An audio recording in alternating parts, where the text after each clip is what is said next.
Ah, The Last of Us. Releasing all the way back in 2013 by Naughty Dog, it is said to be one of the best story-driven games over the past 10 years. With the success from that, they created the second game 7 years later, and soon after, releasing Season 1 of The Last of Us series, with a second series in development. Today, we are focusing on the 2022 remake of Part 1, where we follow the story of Joel and Ellie as they travel across the US, fighting their way through the infected and roadblocks that they will encounter throughout their journey. Part 1 is made up of an easy 29 trophies, so to start, we're going to be playing through the main story for the first time, then after that tackling the Left Behind DLC, then to end off the plat I'll be going through both stories again, grabbing the rest of the collectibles and any missable trophies that I didn't get. So with all that covered, let's jump straight into it. Welcome to The Last of Us Part 1's Platinum playthrough. As an angel. The game starts us in Austin, Texas, where Joel arrives home whilst on a call to his brother Tommy, going on about some job that he can't lose, waking up his daughter Sarah from a very late nap. With the time being 11:50, Sarah gives her dad a very late birthday present that she saved all of her well-earned money to repair his broken watch. I wonder how she got all that money. Where did you get the money for this? Drugs. I sell hardcore drugs. Oh, good. You started helping out with the mortgage then. She ends up drifting off again, so Joel picks her up and takes her to bed. She wakes again to a call from her uncle Tommy, who tries to get her to put Joel on the phone, but the call cuts out before any more is said. Uncle Tommy? Hello? She finds his room to be empty, but with the late news still playing as a reporter is talking about the nationwide pandemic, also that the infection has spread amongst many victims, before the signal cutting out with a massive explosion not too far from the house. She heads downstairs to find that Joel has gone out for a late night walk, but seems very agitated and worried about something, asking Sarah if she's okay and if anyone has attempted to get inside the house. Luckily though, he tells us to stay away from the doors since the neighbours are sick, with one of them slamming against the door, breaking their way in.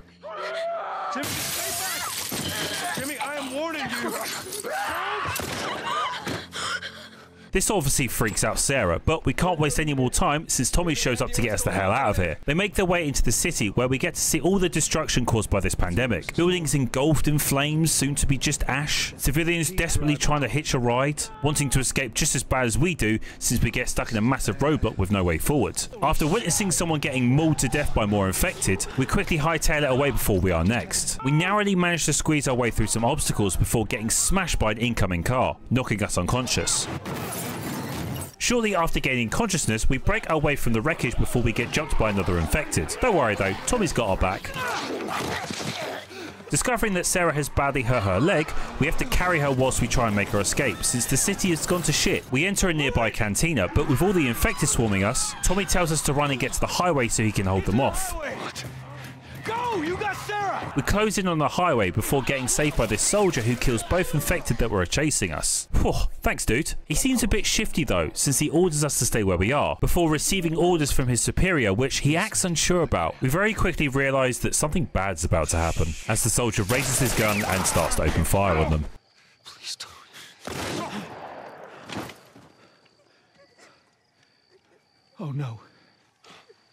Yeah, not even 15 minutes into the game and something as bad as this has happened, which I know for a lot of people would have cried during this scene. I know I did. Now, to think from all of the games that I've played over my 20 years of gaming, this is definitely one of the worst and saddest intros to any video game that I've ever played. We wake up 20 years later and hear a knock from a woman called Tess. She makes herself at home by pouring herself some whiskey. Hey, that ain't yours to drink, that's mine. Turns out Joel isn't very happy with her, since they had a drop of pills to get, but she decided to go by herself. I mean, it paid off though, since she actually got some ration cards from it, but she paid the price for some bruising to her face. Turns out the guys who ambushed Tess were sent by someone called Robert, a guy they've both been looking for, and luckily Tess knows exactly where he is hiding, so we waste no time and head out to find him. We get a glimpse of what life is like now after the outbreak, with soldiers patrolling the streets and civilians being tested by these hazmat guys to see if they're infected or not. This lady unfortunately wasn't clean, as they inject her with some sort of poison which kills her instantly. We arrive at a checkpoint where we have our IDs looked at so we can proceed, and although they begin to let us through, a truck blows up in the distance as the soldiers start getting attacked by people called the Fireflies. We will learn who they are later. Right now though, we're going to use this distraction to get the hell out of here. So amongst the many collectibles that you'll find during this game, the exact number being 250, just in case you wanted to know that, one of the types that you'll find are these Firefly pendants, and upon finding your first one, you'll get the Fallen Firefly trophy. Right, that's one down, only 28 more to go. We arrive at this market, which looks like something you see in the Metro series. The inhabitants seem to act very shifty around Joel, but they know Tess, so they decide to back off. Yeah, that's what I thought. I'm with her. After bribing this dude for some information about Robert's whereabouts, we bump into these idiots that refuse to get out of our way. Tess, you reckon you can handle this one? Fuck this. Yep, that's what I thought. We handled the other two with a nice bullet to the head for both of them. The next two areas contain even more enemies, so the game is just trying to ease your way into the combat mechanics. Whether you choose to go with the stealth approach, which is what I prefer, or if you're like me, the getting caught and having to use your fists to fight your way out approach. That's just as fun. Now, after all that mess is cleared up, we eventually find Robert, who starts frantically spraying bullets with none of them coming anywhere close. He yeets the empty gun at us and bolts it. He's running. After a short chase scene, we corner and interrogate him about Tess's guns that he supposedly has. Apparently, he sold them, since he owed someone else along with us two. And, of course, he won't tell us who. Just give me a couple. Oh, I hate the sounds of broken bones, but at least that worked. He name drops the Fireflies as the people who he sold our guns to. He seems very excited to join forces and to go and get them back, but Tess thinks that's a pretty stupid idea, so she silences him with a bullet through the brain. We agree to go find the Fireflies, but turns out we don't have to go that far. Meet Marlene, in fact, the Queen Firefly. There's no way she just stood around that corner the entire time. She's also clearly blind since she asked where Robert is. Do you not see that massive pool of blood there, Marlene, you silly goose? Annoyingly, she won't give our guns back just like that. We gotta earn them back. In doing so, she wants us to smuggle something out of the city, so I guess we don't have any other choice. Upon breaking into this room, we go to help Marlene up and get snuck up on by this little rascal. Turns out, the something that Marlene wants us to smuggle out is her. Tess still wants proof of her guns though, so it's Joel's job to look after Ellie since that part of town doesn't take too kindly to kids. I wonder what's so special about Ellie. So they split ways and begin their separate tasks. We arrive at an abandoned apartment where we bunker down for the night until Tess returns. A few hours pass by as Tess gets back to give them some good news. Marley will recover from her wound, putting Ellie's mind at ease. But more importantly, the guns are real, and there are a lot of them, which gives them the confidence to finish this smuggling job. So although it's dark and chucking it down with rain outside, we must continue on. Further on, we managed to get ambushed by these two soldiers who are doing some sweeps of the area, checking for any civilians that may be infected. But don't worry, we're all good though. Let's just all stay calm and don't do anything stupid.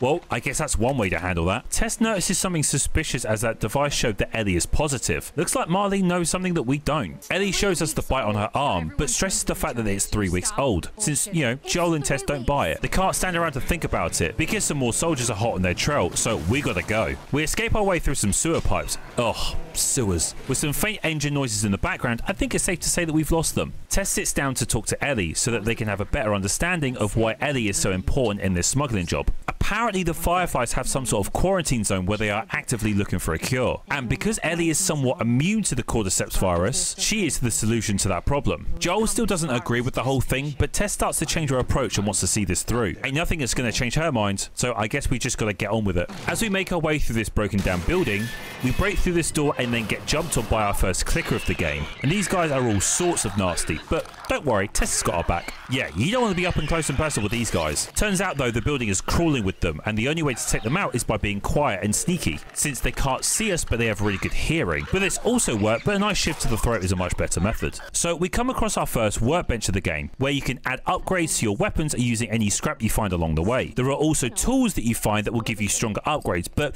I haven't found any yet, so we'll leave that for the moment. Now there is a trophy for fully upgrading one weapon, and the easiest one to do is the revolver, so focusing on that throughout the game will get you the trophy. We appear to be in some sort of museum, but we can't spend any time learning about the past, since we try and squeeze our way under these wooden planks but get separated from the girls. Even worse though is some clickers are nearby, so we gotta get a move on and fast. We slip our way past them to find Tess in some trouble, but as I said, she can handle herself. Got a bit too close for comfort there. We manage to reach the rooftops, and in the distance we get a small glimpse of the Capitol building, which is our prime location, so we are on the right track and we head on forwards. Jury's still out. But man, can't deny that view.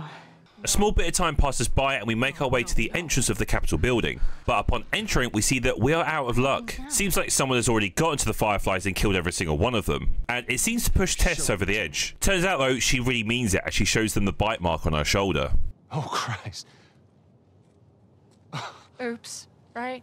She compares her bite mark to Ellie's and proves the fact that her condition is special. Tess pleads and begs Joel to take Ellie to his brother Tommy's, since he used to run with this recently deceased Firefly crew. But before we can even decide on anything, more soldiers rock up, so we have no choice but to leave. Meaning leaving Tess behind, since she hasn't got much time left, so she sacrifices herself to buy us some time. Escaping to the higher levels, we hear some gunshots go off in the background, and later discovering Tess's bloody body laying cold on the floor. Man, that's such a shitty way to go, but at least she did it for us since she truly cared about Joel. We fight our way out through the countless amounts of soldiers with our trusty new rifle that we managed to pick up. Damn, those headshots are bloody and satisfying. So, what's our next plan of action, you ask? Joel knows of a town a few miles from here where he has an old friend that could help us sort out some transportation, so we make haste. Whilst navigating our way through the town, we enter a room which unfortunately was meant for an infected, now just waiting to be devoured by some thirsty clickers. Now, honestly, this is the most disorientating thing I've ever done. As you can see, me whiffing that bad that I became a clicker's chew toy. Yummy. So another attempt later, Ellie manages to free us from the trap, and before being eaten again, this masked man saves us in the nick of time.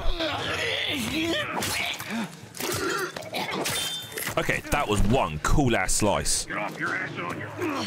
With the horde on our backs, we managed to outrun them with the help of this dude and lock ourselves in this bar, so we have him to thank for saving us. Huh, maybe I spoke too soon. Seems like he is more focused on checking if they've been bit. Shh, don't tell him about that clicker that ate me. This is Bill, and by first impression, I prefer Ron Swanson. But hey, if we're going to get out of here, we need to be on this good side. Bill doesn't have a car that works, but he does know where we can get some parts to fix one up. So, time to get on with this little scavenger hunt. I do mean that literally, since there are actually a few artifacts and other collectibles in this room, including the first combat manual, which upon picking it up would improve your blade durability, but more importantly, you'll get the self-help trophy. Here.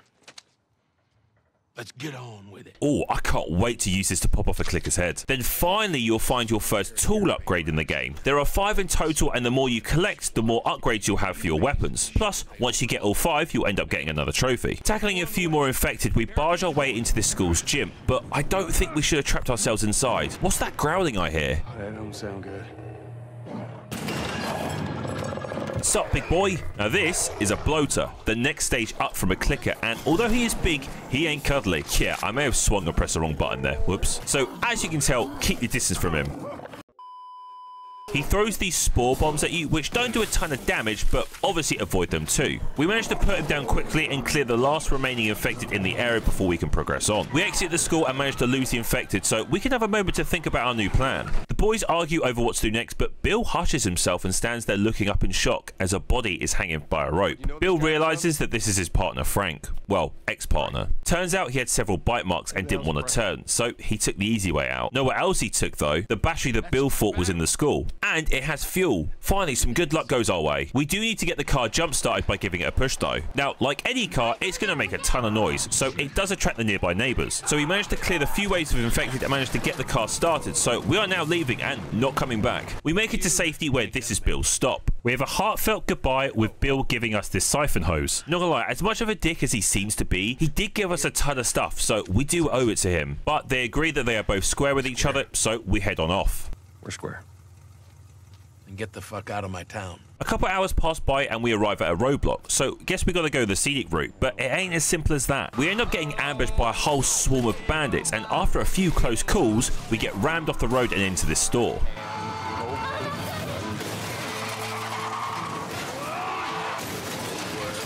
These two chicken shits drag us out the car, but it's bad luck for the guy who grabbed Joel, since he gets the upper hand and slits his throat on this bit of broken glass. Then rushing over to help Ellie, we tackle this dude and bash out his brains. Damn, these kills are bloody. Those weren't the only two, since we gotta shoot our way out because a whole group of them are now coming. With a few well-placed pistol shots, we kill the last couple of dudes before entering this garage, which it ain't the nicest of places. Mate, I can just smell that room through my monitor. These were your typical bandits that loot you for what you have and then just kill you in the process. Well, they didn't know who they were messing with. I do manage to find my first comic book collectible in this bus for Ellie, which gave us the Savage Starlight fan trophy. Ellie is going to have a lot of reading to do once I grab them all. We make it to an elevator, which, if I was them, I would not trust it to support both of their weight. And, yep, I was right. Ouch, now that had to hurt. We scale a ladder and get jumped on by another bandit. slamming us into the ground and holding us underwater. Well, looks like Joel is done for, and this may be a shorter video than I wanted. Don't worry though, Ellie has some impeccable timing and puts a bullet into his head. If I was in that situation, I'd be thanking Ellie, but Joel seems even more pissed off with her than he was before. Come on mate, I know you're trying to be this tough dude acting like nothing can kill you, but I think she deserves some sort of gratitude. They kind of both just shrug the argument off, so I guess we can get going. We come to a rooftop where we find yet another rifle for us. Well, looks like we've got some more bands to deal with, and Joel ain't doing that alone, since he wants Ellie to use that rifle to cover him. This is the first little moment where we get to see these two kind of working together, since Joel has been a very one-man show since Tess died. He teaches Ellie how to use the gun, and you can see it in her face that she appreciates him for trusting to have his back. So let's get to work. But before that, Just so we're clear about back there, it was either him or me. oh, no, that was nice. Right, back to it. The game throws a bunch of bandits towards you, so you got to make your shots count. It's a pretty tough area since you're restricted to a small amount of cover, but you guys know me. I can handle myself in these high-stress situations. We sneak up on the last bandit and stomp his head into the ground before giving the signal to Ellie to come down. Seeing how well she coped, Joel did give her a little something more her size, but for emergencies only. We then hear a commotion as two helpless people get hunted down by these two assholes, only wanting any loot that they had on their person. They drive off, and you just know that we're going to have to deal with that machine gun turret later. So this next area, of course, is filled with even more bandits, since these guys are just everywhere. But I did manage to pick up another trophy. So after finding a lot of consumables, I managed to get the geared up trophy for crafting one of all the 6 items that you can make in the game. I honestly don't remember using the smoke bombs once, but hey, if it gets me a trophy, then I'll happily make more. We take out the bandits that were trying to hunt us down and manage to use the buildings to prevent us from getting our head blown off. Using the ledges to slip our way out of sight, we jump through this window but aren't safe since Joel gets pounced on by this dude.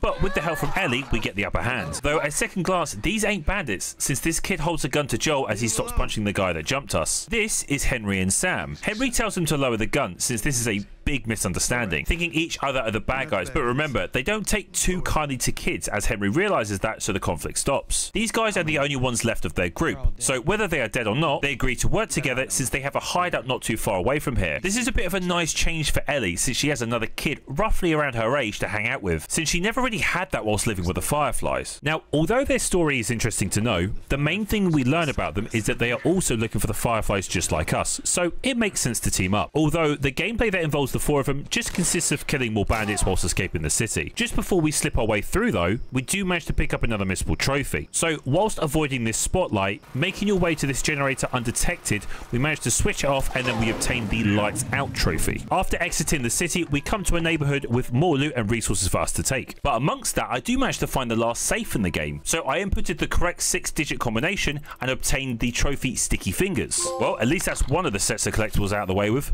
Only a ton more to go. Also, I just want to put it out there, Joel, you are terrible at darts. Come on, at least hit the board. After searching the first set of buildings, we drop down into a very open and suspicious looking area, and yep, I was right, as a sniper bullet smacks the ground in front of us, forcing them to dive to cover. Okay, so we got to be super careful if we're going to take this guy out. The others take cover as we use the buildings and other objects to cover ourselves and to edge ever so closer to the building that the sniper is held up in. Of course, being ambushed by other bandits to make this area even more unbearable. Sliding our way past all this chaos, we storm the building to be ambushed by the sniper, but Joel is quicker and stronger and kills him with a few knife stabs to the torso. So with him out of the picture, we got to get our aim on point since more bandits have the others pinned down, so let's get shooting. After killing off a few more bandits, the armoured vehicle edges closer where the gunman pops his little head out and then starts lobbing Molotovs towards them, meaning we can finally end this. One precise sniper shot later, the gunman drops a Molotov inside and crashes them out.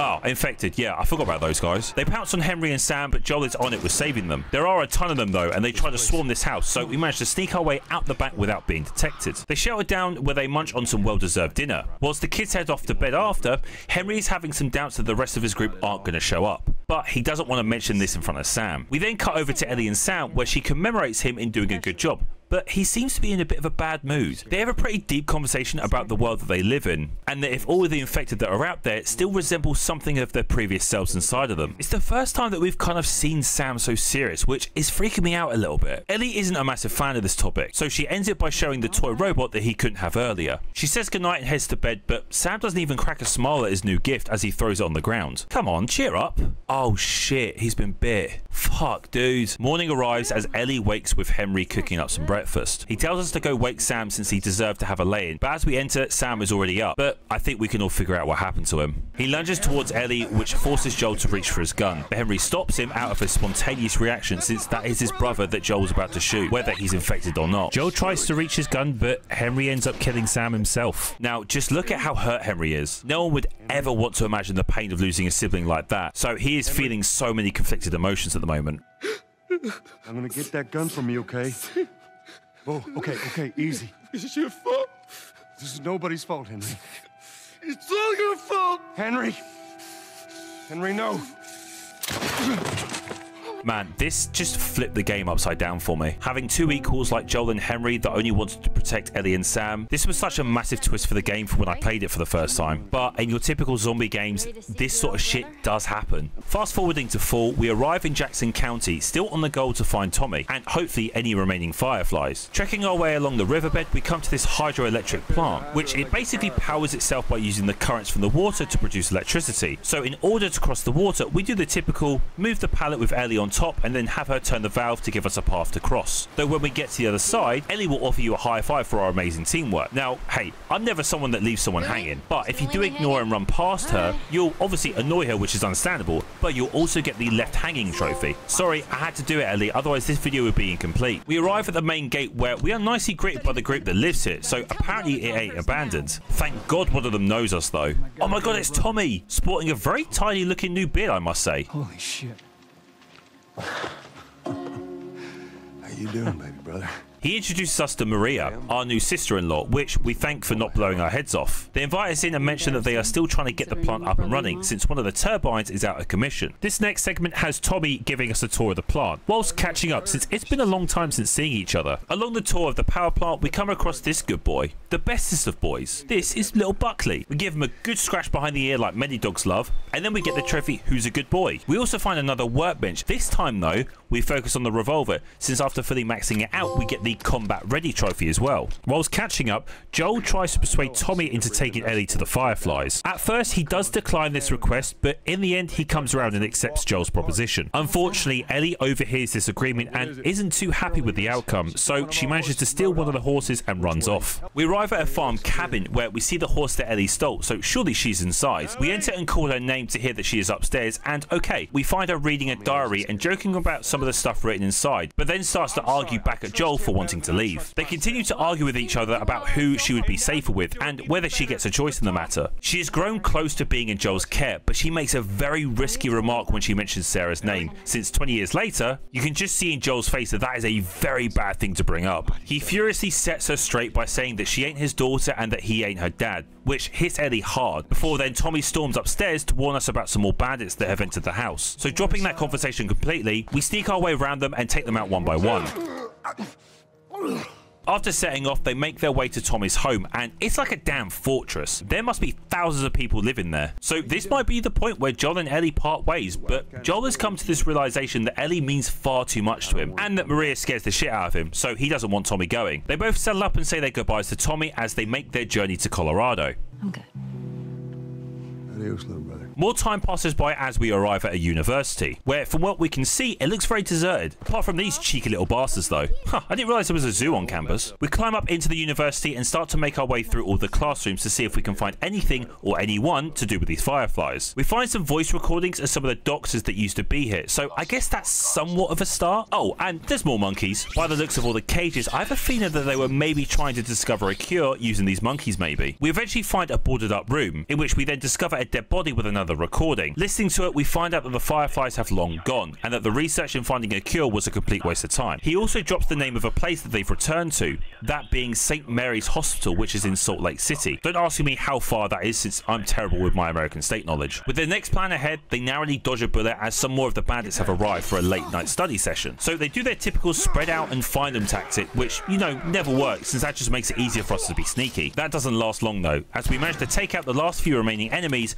before then being ambushed by this one guy, which after overpowering him, we send both of us off the edge and crashing down with Joel impaling himself in the process. I would not want to pull that out if I were you. Oh, okay, we are doing exactly that. I swear you're meant to keep that in to prevent even more bleeding, but hey, what do I know? Finally making it outside, we kill the very last bandit and then jump back on the horse to make our escape. That doesn't last long though, as Joel collapses again and passes out from all the blood loss. Joel? Shit. Joel, here. We fast forward to winter as we see a massive snowstorm has hit the US. But that doesn't stop this cute ass bunny from hopping around and having a little bit of fun. Damn! Why, Ellie? I mean, I know you're hungry, but come on, that was a cute bunny. Still hungry for more food, she spots a deer in the distance and starts to pursue it. After hitting the deer with a couple of well-aimed arrows, we find it laying dead from the loss of blood, but before we can even decide on what we're going to do with it, these two guys named David and James show up, with no ill intentions, but also starving from the lack of food. They offer to trade us for some of that delicious deer, which is handy for Ellie because she wants to trade for some medicine because of Joel. So deciding on that trade, James heads back to his camp to get the medicine, while David stays under our watch. Attempting to stay warm, David gets a bit too creepy for Ellie's liking, since he tells her about the time that he sent a group of his guys to scavenge for supplies, with only some of them returning. Turns out some crazy men ended up killing them all, and with the help of a little girl. Well, this is a bit awkward, isn't it? James returns with the medicine, and after that whole conversation, for some reason they just let us go with it. Yeah, I feel like something bad's going to happen soon, so I don't like where this is going. Ellie returns to a house where Joel is resting in, and he isn't looking too good. She injects his wound with some antibiotics, which will hopefully ease the pain. So, as nighttime falls, Ellie rests up beside him for some well-needed sleep. Morning arrives as she is awoken by some men poking around outside. Turns out David's men tracked her, so unable to move Joel, she tries to draw them away from him on horseback. We do our very best as they attempt to capture us, but they do it in the most cruel way possible. Okay, first the bunny and now the horse. Come on, game. What is it with you killing off animals? So after a few very close calls, David ambushes Ellie from behind and starts to choke her out. She wakes up trapped in a cage while James is cutting up some body parts. Oh shit. If The Walking Dead taught me anything, once you see people chopping off limbs, you just know that they are willing to eat anything, people included. David shows up with some grub, and although that he tells her it's deer, she is still a bit suspicious but throws all of her morals out the window and starts chewing down on her dinner. He attempts a slightly different approach to try and get her to come around so the rest of the community can accept her in. Oh, when I said that he was creepy earlier, I meant he is fucking disgusting as he gets far too friendly with Ellie. Don't worry though, because she baits him in and he gets exactly what he deserves when she snaps off his finger. She also finally tells him her name in the funniest way possible. What? Tell him that Ellie is the little girl that broke your fucking finger. Yeah, damn right you did. We cut back to an awoken Joel, which it looked like the medicine worked. Well, he's still hurting, but at least he's able to make it back to his feet. Noticing that Ellie isn't there, he leaves the house and runs into some of David's group. But as per usual, they ain't no match for Joel. Just look at him go.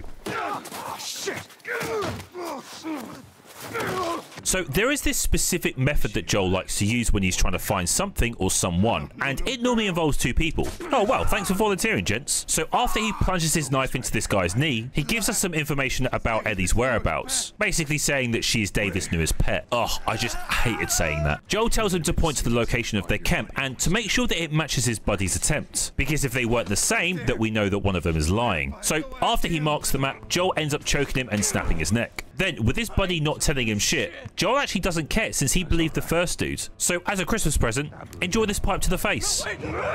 Back to Ellie as she gets woken up once again by the douches, and since he deserves it, again, she tries taking a chunk out of his hand, before then being thrown up on this chopping table. Don't worry though, Ellie knows what she's doing, since she yells that she's infected and demands that David to look at her bite. Thinking that he is now infected, they let their guard down and Ellie punches the cleaver into James and makes her escape. Good thing there is a snowstorm happening outside, so it means we can stay hidden a lot better. We slip our way through this restaurant, but we end up getting jumped by David again, and after a slight scuffle, he locks the door, giving us no other option but to take him down for ourselves. So your main way of hurting David is by sneaking up on him 3 times. We manage to sneak up on him for the second time. He ends up ditching his magnum and results into him using his machete, which, trust me, you do not want to be on the end of. As you can tell, I experienced that firsthand. We managed to jump him for a 3rd time and plunge our knife into his chest, before being slammed to the ground as both of them lay there out of pain and exhaustion. Ellie spots his machete and slowly crawls towards it, but of course, David is back to his feet first, and after a few kicks to Ellie's abdomen, he then starts to choke her to death. Knowing that she is mere seconds away from death, she uses every last bit of energy she has. She grabs his machete and kills him in a very disturbing and frightening way.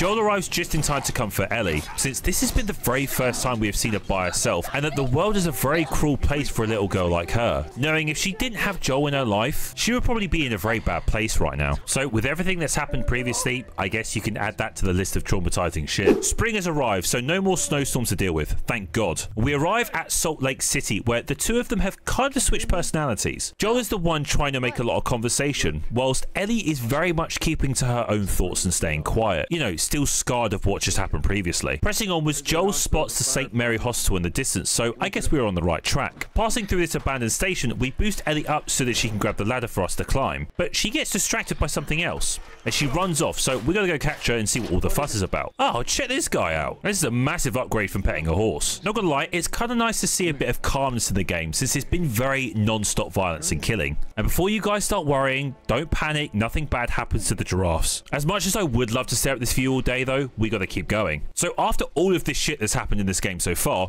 we do now manage to pick up a few endgame trophies before reaching the hospital. So let's check them off, shall we? So firstly, I found the 5th and last toolbox of the game, which gave us access to level 5 modifications for our weapons, but it also gave us the sharpest tool in the shed trophy. Then we managed to find the last workbench of the game. Luckily, both of these trophies kind of went well together. So upon using that, we got the prepared for the worst trophy. After navigating through this flooded underground subway, the two of them get separated as Joel gets caught in the water and trapped inside this bus. With no way of escape, Ellie jumps down to try and save him, but in the process, she gets swept away with the current. Since she is unable to swim, we already know that Joel's an amazing swimmer, so he catches up to Ellie and brings her to the surface before she drowns. He attempts to give her CPR, but these soldiers don't give a damn about that, as he ignores their instructions and ends up getting knocked unconscious.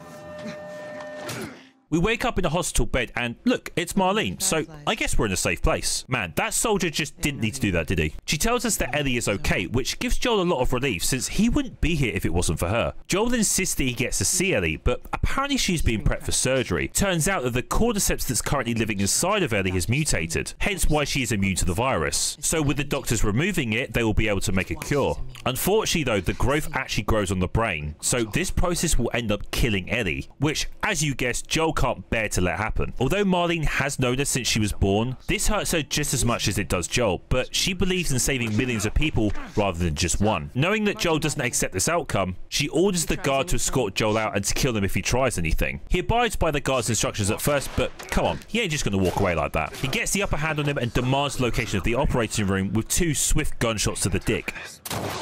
Ouch. He gives Joel the answer he wants and rewards him with 1 bullet between the eyes. We make it to the operating room to find Ellie hooked up to a bunch of wires and tubes, but we made it just in time. Joel goes on a massive rampage by killing the doctor and threatening the others if they try to stop him. He picks up Ellie and starts his escape with alarms blaring all around the hospital. We narrowly get to an elevator and the door closes just before they reach Joel, so he has a moment of relief thinking he has made it. Nope. Marlene is there waiting for him with a gun pointed right at him. Even if you get her out of here, then what? She tries her very best to reason with him since this is a massive choice that he is making, and as I said earlier, it would impact millions of people depending on what choice he chooses. It ain't for you to decide. It's what she'd want.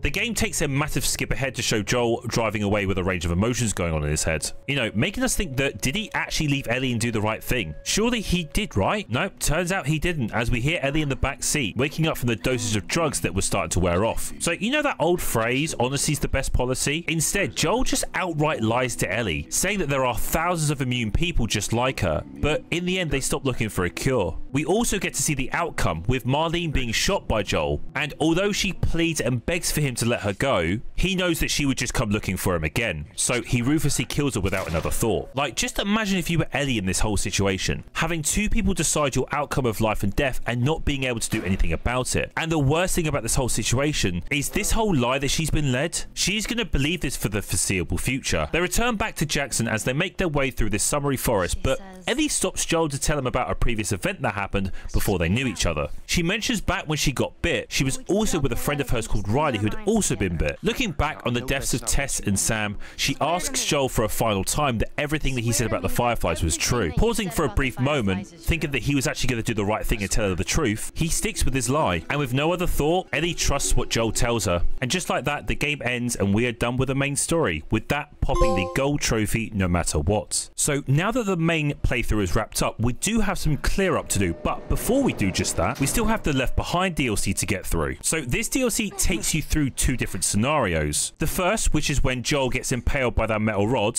meaning that Ellie must go out by herself and find some medicine or something to patch him up with. And then the second is where we explore Ellie's past with Riley, way before meeting Joel and Marlene. Now, the gameplay is pretty much the same from the main game, so there isn't much to really take from this DLC. The main points are you get to see Ellie and Riley's relationship grow as they venture through this massive mall, whilst obviously picking up some trophies along the way. Then in the present day, taking Ellie through a different mall, but having to fend for herself, as she is left alone without Joel's help, so she has to be the one to save him. So yeah, that's a very brief description of what the DLC contains, so let's clear up all the missable trophies first I got during my first run. So the first is when you have to beat Riley at this brick throwing minigame. Nice and simple, all you have to do is just break all of the car windows before Riley does. So once you break all your windows, you'll get the Brickmaster trophy. Next up we have the trophy Angel Knives, where upon entering this arcade, one of the machines unfortunately isn't working, but Riley helps us use our imagination to act like we are playing. It's pretty much just a clone of any normal fighting game that you'd see in an arcade, but this requires you to press the correct sequence of buttons to win you the fight. So I guess you can call me the Button Master, because after rinsing Black Fang's health, the trophy pops.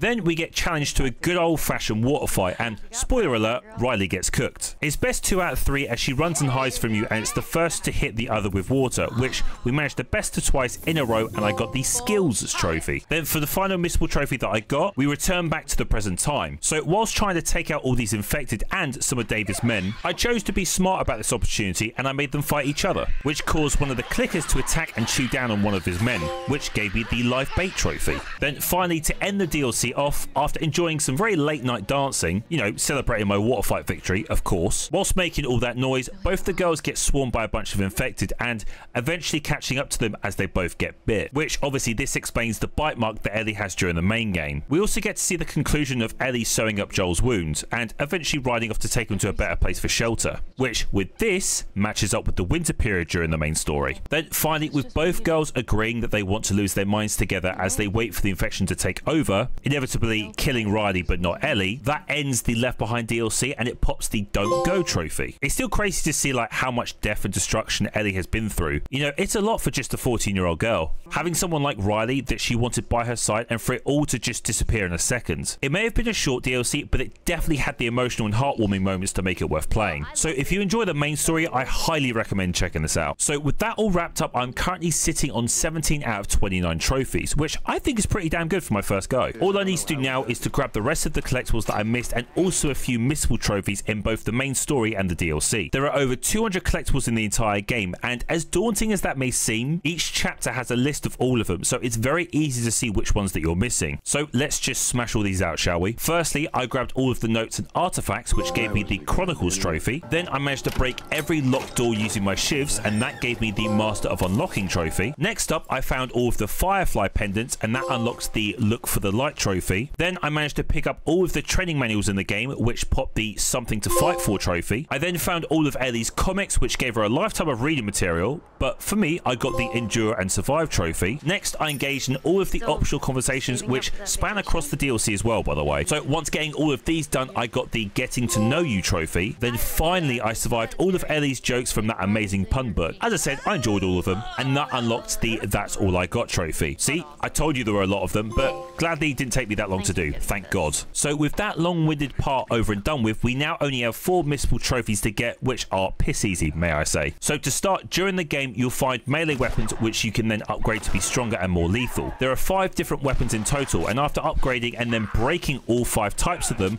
I got the Build 'em Up, Break 'em Down trophy. Next up, during Bill's segment, you find a note written to him from Frank, his previous partner. You can give him the note, which he doesn't take kindly to reading, so he ends up throwing it on the floor. Now, instead of interacting with the car, make sure you go around it and find the note crumpled up on the floor. Once you've picked the note up, you'll get the In Memoriam trophy. Then during the sewers section with Henry and Sam, instead of letting them help you up, if you're quick enough, you can swim back to them and ride the platform with them. Once you do that, the Waterlog trophy will unlock. As you can see, I got this recording from my PlayStation since my recording corrupted. my bad. Then finally, for the last trophy of the entire game to obtain the platinum, I made sure it was a good one and an easy one. It was also a very cool Easter egg. So during the arcade section in the DLC, there is another machine tucked in the corner with a very familiar looking game title. Oh, Naughty Dog, you had to sneak that in, didn't you? As if there wasn't enough Jak and Daxter Easter eggs in the game. So all you have to do is interact with the machine and let Ellie have her fun. She crosses the finish line and pops the Nobody's Perfect trophy, and with that finally obtaining the platinum trophy,